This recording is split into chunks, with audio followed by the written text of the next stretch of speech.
Salut à tous, c'est Yohan de MyMagic et bon retour sur la chaîne. On est reparti pour un nouveau tutoriel concernant un color change. C'est un peu mon préféré, c'est celui que j'utilise tout le temps. J'espère qu'il va vous plaire. Sans plus de blabla, passons directement au tutoriel.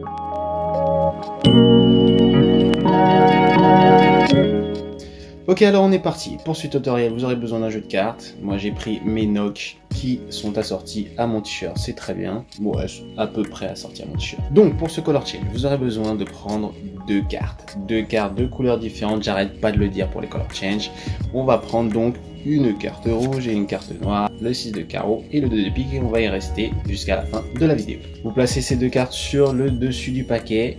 Cette fois-ci, vous aurez besoin du paquet, donc vous prenez le paquet et vous placez ces deux cartes dessus.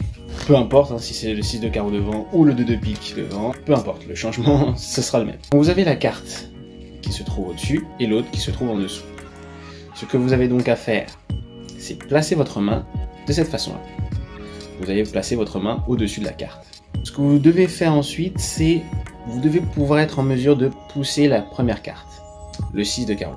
Vous devez pouvoir le pousser, mais pas de n'importe quelle manière. Vous ne pouvez pas le pousser avec votre paume, vous devez le pousser la carte avec vos doigts, la pointe de vos doigts.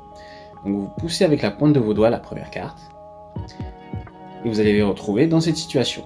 Donc il y a un gap entre les deux cartes. Ce gap va vous permettre de récupérer la carte qui se trouve en dessous.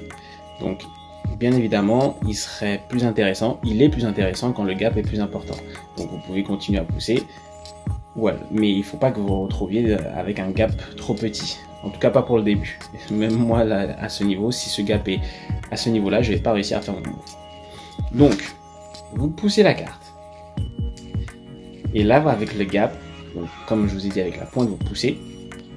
Vous allez pouvoir incliner votre main. Cette fois-ci, après avoir poussé vers l'avant, vous allez pouvoir l'incliner vers l'arrière pour récupérer la carte en dessous avec votre paume. Donc vous êtes comme ceci. Vous inclinez vers l'arrière et vous récupérez avec votre paume, la paume de votre main. Et avec la paume de votre main, vous êtes dans cette situation à récupérer la carte qui se trouve en dessous, donc le 2 de pique ici. Vous récupérez le 2 de pique et à un moment vous allez entendre un clic. C'est le moment où les deux cartes sont séparées. Vous êtes à un moment où les deux cartes ne sont plus en contact. C'est à partir de cet instant-là que vous allez devoir réaligner les restes des cartes ensemble pour faire disparaître la carte. Alors il y a un détail assez important. Première étape, vous poussez la première, vous récupérez la deuxième et vous attendez que les cartes soient bien séparées.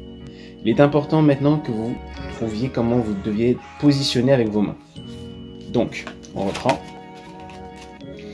Vous tenez le jeu en position de la donne. Vous poussez la première carte et vous allez, pour l'instant jusque là, vous avez votre index. L'index de la main qui tient le jeu entier, vous allez devoir le laisser libre. Pour l'instant, il ne fait rien. Au moment où vous récupérez la deuxième carte avec votre paume, votre index doit se positionner sur le dessus de la première carte. Vous allez comprendre pourquoi. Donc là, vous récupérez la carte qui se trouve en dessous avec votre paume, et vous allez devoir aligner le tout. Et pour aligner le tout, il va falloir faire en sorte que déjà vous remontiez la carte du dessous avec votre paume, mais en même temps, avec votre index, vous allez réunir, donc la pousser vers le bas, pour pouvoir aligner les deux en un instant. Donc vous avez le 6 de carreau, vous poussez, vous récupérez l'autre carte, et ensuite, avec votre index, vous poussez, vous alignez, et voilà. Et à vitesse réelle, ça donne. Et vous pouvez même faire un peu de fleuriture avec un geste comme ceci. Voilà. Voilà, ce tutoriel est maintenant terminé, j'espère qu'il vous aura plu. Comme d'habitude, n'hésitez pas à liker, partager, à vous abonner à la chaîne et à me suivre sur ma page Insta. Et moi je vous revois pour un prochain tutoriel. Salut!